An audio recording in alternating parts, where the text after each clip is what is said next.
மற்றும் பிறந்த நாளையும் திருமண நாளை கண்ட உங்கள் ஒவ்வொருவரையும் கர்த்தர் ஆசீர்வதிப்பாராக. இன்று 1 தெசலோனிக்கேயர் 3 அதிகாரம் 13 பின்பகுதி. நீங்கள் நம்முடைய பிதாவாகிய தேவனுக்கு முன்பாக பிழையற்ற பரிசுத்தவான்களாய் இருக்கும்படி உங்கள் இருதயங்களை ஸ்திரப்படுத்துவீராக. நாம் பிழையற்ற பரிசுத்தவான்களாய் இருக்க வேண்டும் என்று. பரிசுத்தவான்களாய் இருக்கிறது மட்டுமல்ல, பிழையற்ற பரிசுத்தவான்களாய் இருக்கும்படி என்று அதை பிரித்து பவுல் நமக்கு கற்றுக் கொடுக்கிறார். அநேகர் தங்களை நீதிமான்கள் என்று சொல்லிக் கொள்வார்கள், ஆனால் நீங்கள் பிழையற்ற நீதிமான்களாய் இருக்க வேண்டும் என்று. அப்படிப்பட்ட ஒரு இருதயத்தை உங்களுக்கு தருவாராக என்று வேதம் நமக்கு கற்றுக் கொடுக்கிறது. காரணம் என்ன என்றால், யார் இந்த பிழையற்ற பரிசுத்தவான்கள்? நீங்கள் 1 தெசலோனிக்கேயர் 3 அதிகாரம் முழுவதை நீங்கள் படித்து பார்க்கும் பொழுது பவுல் அழகாய் எழுதுகிறான். இந்த உபத்திரவங்களினாலே ஒருவனும் அசைக்கப்படாதபடிக்கு உங்களை திடப்படுத்த, உங்கள் விசுவாசத்தை பற்றி உங்களுக்கு புத்தி சொல்லும்படி. உபத்திரவங்கள் நமக்கு வரும் என்று திட்டமாய் நாம் அறிந்திருக்க வேண்டும். அதனால்தான் இந்த உபத்திரவம் 3வது வசனத்திலே இப்படிப்பட்ட உபத்திரவங்களை ரொம்ப அழகாய் கற்றுத் தருகிறார். இப்படிப்பட்ட உபத்திரவங்களை சகிக்க நாம் நியமிக்கப்பட்டிருக்கிறோம் என்று நீங்கள் அறிந்திருக்கிறீர்கள். அவன் கற்றுக் கொடுத்த பாடம்.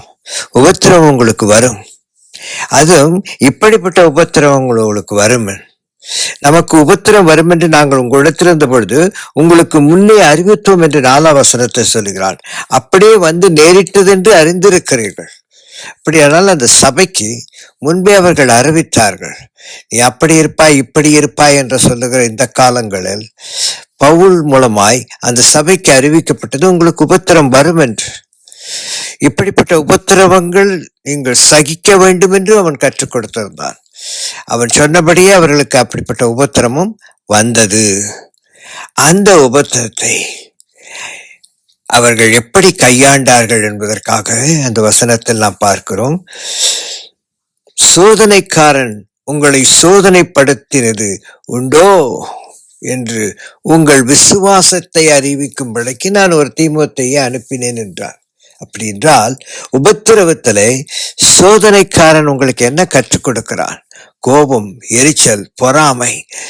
உபத்திரவத்திலே நீங்கள் மற்றவர்கள் மீது அன்பை பொழியாமல் ஒரு துர்க்குணத்தை, ஒரு வைராக்கியத்தை, நான்லாம் என் வாழ்க்கையில உன்னெல்லாம் மன்னிக்கவே முடியாது, நீ பாவி, நீ என்று அந்த கோபங்களினாலே, விசுவாசத்தினாலே பரிசுத்தவான்களாகிய நாம் எப்படி மாறுகிறோம்? பிழையுள்ள பரிசுத்தவான்களாய் மாறுகிறோம். அநேகர் அப்படிதான். நான் நீதிமான், நான் கடவுளிடத்தில் பயிர்வேன், எனக்கு தெரியும், நான் செய்வதெல்லாம் சரி, நான் இதற்காக செய்கிறேன், கடவுளுக்கு எல்லாம் தெரியும், நான் ஏன் செய்கிறேன், எதற்கு செய்கிறேன் என்றெல்லாம் தங்களை தாங்களே பரிசுத்தவான்களாய் நினைத்து வாழுகிறவர்கள். ஆனால் வேதம் கற்றுக் கொடுக்கிறது பவுல் அப்போஸ்தலன் மூலமாய், பிழையற்ற பரிசுத்தவான்களாய் நீங்கள் இருக்க வேண்டும். எப்படி பிழையற்ற பரிசுத்தவான்கள்? உங்களுடைய உபத்திரவத்தில் தான் தெரியும் நீ எப்படி பிழையற்ற பரிசுத்தவனாய் வாழ வேண்டும் என்று.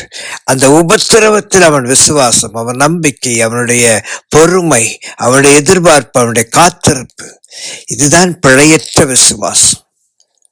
உபத்திரவத்தில் தான் அந்த பிழையற்ற விசுவாசத்தை, பிழையற்ற ஒரு பரிசுத்தமான வாழ்க்கையை நீ வாழ முடியும் என்று அழகாய் இங்கு பவுல் நமக்கு கற்றுக் கொடுக்கிறதை நாம் காண்கிறோம். கற்றுக்கொள்வோம்.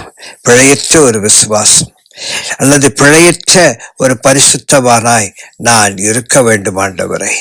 நான் நீதிமானாய் பரிசுத்தவானாய் ரட்சிக்கப்பட்டவனாய் இருப்பது ஒரு முக்கியமாய் இருப்பது போல, பிழையற்ற நீதிமானாய் பரிசுத்தவனாய் ரட்சிக்கப்பட்டவனாய், பிழையற்ற ஒரு தகப்பனாய், பிழையற்ற ஒரு தாயாய் நான் இருக்க வேண்டும். நான் தகப்பனாய் தாயாய் இருப்பது முக்கியமல்ல, பிழையற்ற தகப்பனாய் நான் இருக்க வேண்டும். அநேக குடும்பங்களில் அப்படித்தான். மற்றவர்கள் பிழையற்றவர்கள் என்று சொல்லியே வாழுகிற பிழையுள்ள தகப்பன் அல்லது தாய் அல்லது அண்ணன், தம்பி, தங்கைகள் நாம் பிழையற்றவளாய் வாழ வேண்டும் என்பதுதான் தேவனுடைய சித்தம். அது கட்டளை.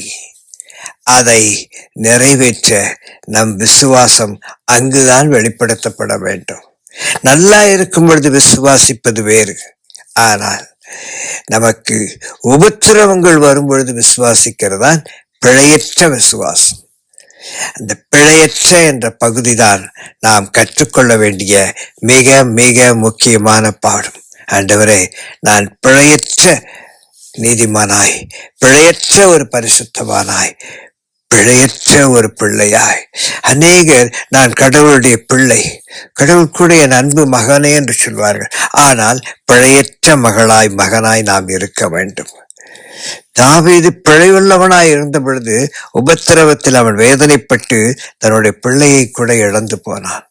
ஆனால் பிழையற்றவனாய் தாவீது இருந்த பொழுது அவன் கர்த்தருடைய இருதயத்திற்கேற்றவனாய் மாற ஆரம்பித்தான். என் அன்புக்குரியவர்களே, பிழையற்ற என்ற வார்த்தைக்கு நம்மை ஒப்புக் கொடுப்போம். கர்த்தர் உங்களை ஆசீர்வதிப்பாராக. அன்புள்ள இயேசு சுவாமி, எல்லாவற்றிலும் இந்த வேதத்தின் அடிப்படையில் நாங்கள் பிழையற்ற பிள்ளைகளாய் வாழ எங்களுக்கு கற்றுத்தாரும். எங்கள் உபத்திரவத்தில், எங்களுடைய தோல்வியில், எங்களுடைய பதட்டத்தில் பிழையற்றவளாயிருக்க எங்களுக்கு கற்றுத்தாரும். இயேசுவின் நாமத்தில் வேண்டிக் கொள்கிறோம் நல்ல பிதாவே. ஆமேன், ஆமேன்.